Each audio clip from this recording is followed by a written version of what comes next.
Hello friends, আমি নীলমণি মণ্ডল APL পরিবারে আপনাদের সবাইকে স্বাগত জানাই। বন্ধুরা, আজকের এই ভিডিওতে আমরা কথা বলবো, আপনি এপিএল এ পড়াশুনো করেছেন, কোর্স কমপ্লিট হয়ে গেছে, কিন্তু তারপরেও আপনি সার্টিফিকেট পাননি কোনো অসুবিধার কারণে। তো আপনি কিভাবে সার্টিফিকেট পাবেন আজকের ভিডিওতে আমরা আলোচনা করব। তো বন্ধুরা, আপনাদের সবাইকে স্বাগত আরেকবার। তো বন্ধুরা, আমরা অনেক স্টুডেন্ট আছি যারা কেউ আইটি স্মার্ট প্লাস কোর্স নিয়ে অ্যাডমিশন হয়েছি, আবার কেউ স্মার্ট কমার্স কোর্স নিয়ে অ্যাডমিশন হয়েছি। ক্লাস কমপ্লিট হয়ে গেছে আমাদের 6 মাসের। ক্লাস করার পরে আমরা পরীক্ষা দিয়ে দিয়েছি, এক্সাম আমাদের কমপ্লিট হয়ে গেছে, কিন্তু আমরা সার্টিফিকেট এখনো পাইনি। সেন্টারে গেলেও আমরা সার্টিফিকেট পাচ্ছি না, কোনো কিছু অসুবিধা হয়েছে। তো সেন্টারে গেলে বলছে যে এখন লেট হবে, দেরি হবে, সার্টিফিকেট আসেনি, এরকম বিভিন্ন ধরনের ইস্যু দেখা যাচ্ছে। তো যদি না আপনারা সার্টিফিকেট পেয়ে থাকেন তাহলে আপনারা কি করবেন? তো বন্ধুরা, প্রথমে আপনি তো যাবেন আমাদের অফিসিয়াল যে ওয়েবসাইট আছে www.apll.info, এই ওয়েবসাইটে যাবেন এবং ওয়েবসাইটে গিয়ে স্টুডেন্ট জোন যে ট্যাবটি আছে ওই ট্যাবে ক্লিক করবেন। ওখানে দেখতে পাবেন সার্টিফিকেট অথেন্টিসিটি, ওখানে ক্লিক করবেন। ওখানে ক্লিক করার পরে আপনার সামনে একটি পেজ খুলে যাবে। ওই পেজে ওখানে আপনি আপনার যে স্মার্ট আইডি আছে, যে আইডি নাম্বার আপনি পেয়েছেন, সেই স্মার্ট আইডি নাম্বার আপনি ওখানে ইনপুট করবেন। ইনপুট করার পরে, টাইপ করার পরে আপনি আপনার যে কোর্সটি আছে সেই কোর্সটি আপনি সিলেক্ট করবেন। সেটা স্মার্ট কমার্স হতে পারে, আইটি স্মার্ট প্লাস হতে পারে, সেটা আপনি সিলেক্ট করবেন। সিলেক্ট করার পরে আপনি ওখানে সাবমিট অপশনে ক্লিক করবেন।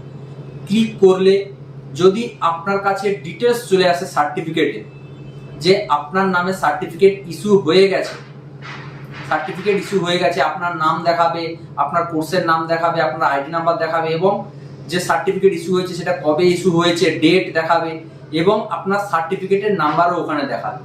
যদি দেখায় বন্ধুরা, এই সমস্ত ডিটেলস যদি আপনি দেখতে পান তাহলে আপনি সার্টিফিকেটটি অনায়াসেই পেয়ে যাবেন আমাদের এপিএল এর কাছ থেকে।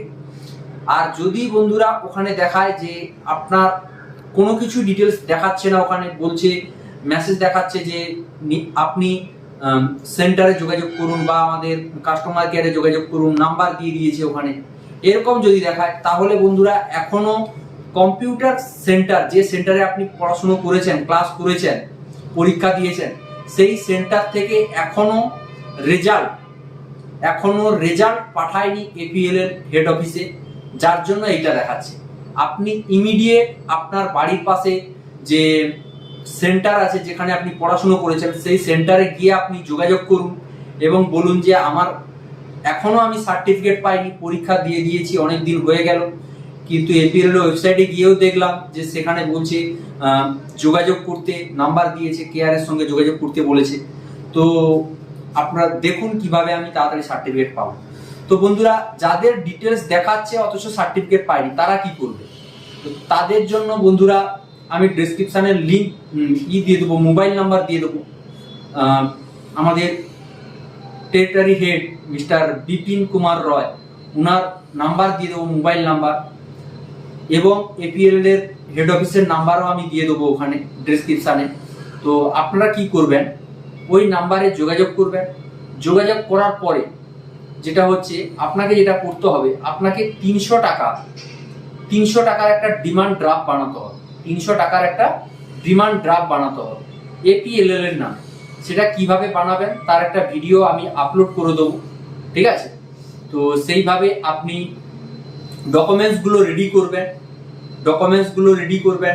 আপনার মাধ্যমিকের ডকুমেন্টস, অ্যাডমিট, মার্কশিট, সার্টিফিকেট, আধার কার্ড এবং পাসপোর্ট সাইজ ফটোগ্রাফ, এইসব ডকুমেন্টসগুলো রেডি করবেন এবং এপিএল এর নামে একটা 300 টাকার ডিডি কাটবেন। যে কোনো ন্যাশনালাইজ ব্যাংকে গিয়ে, যে কোনো ন্যাশনালাইজ ব্যাংক থেকে আপনি 300 টাকার ডিডি বানাবেন এপিএল এর নামে। তো এপিএল এর যে ব্রাঞ্চ কোড আছে ব্যাংকের, যে ব্যাংকের নামে ডিডি হবে, তো সেই কোডগুলো আপনি দেখে নেবেন ভিডিওতে, তাহলে আপনার সুবিধা হবে কিভাবে আপনি ডিমান্ড ড্রাফটটা তৈরি করবেন। তো এরপরে যেটা আপনাকে করতে হবে, ব্যাংক থেকে আপনি ডিডিটি রিসিভ করে নেবেন। ওই ডিডিটি রিসিভ করার পরে আপনাকে একটি যে কুরিয়ার খাম হয়, কুরিয়ার খাম একটি কিনতে হবে। কুরিয়ার খাম কেনার পরে আপনি ওই ডিমান্ড ড্রাফটটি এবং আপনার যা ডকুমেন্টস আছে ওই ডকুমেন্টসটি এবং আপনি যে এপিএলএল এর সাইডে যে আপনার সার্টিফিকেট ডিটেলস দেখেছিলেন ওর একটা প্রিন্ট আউট আপনি বের করে নেবেন।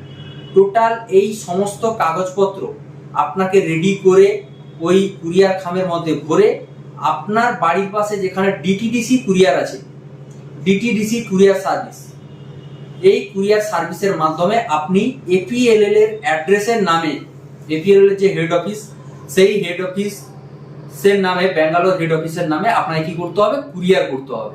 এবং কুরিয়ারের অ্যাড্রেসটা যেখানে যাবে সেই অ্যাড্রেসটা হলো এপিএলএল এর, কিন্তু যেখান থেকে যাচ্ছে সেই অ্যাড্রেসটা কোন অ্যাড্রেস হবে, সেটা আপনি যেই সেন্টার থেকে পড়াশুনো করেছেন, যেই সেন্টার থেকে আপনি কোর্স কমপ্লিট করেছেন সেই সেন্টারের অ্যাড্রেস হবে। সেই সেন্টারের অ্যাড্রেস থেকে আপনি কুরিয়ারটা পাঠাচ্ছেন এপিএলএল এর হেড অফিসে।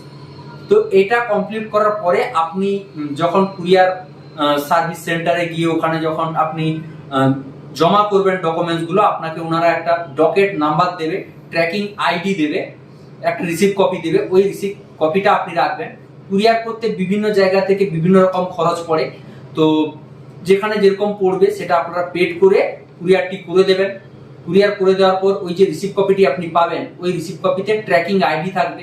ওই ট্র্যাকিং আইডিটি আপনাকে ফোন করে বলতে হবে এপিএলএল এর হেড অফিসে যে আমি এরকম কুরিয়ার করেছি, আমার ডিটেলসটা ওখানে পৌঁছলো কিনা, কুরিয়ারটা ওখানে পৌঁছলো কিনা।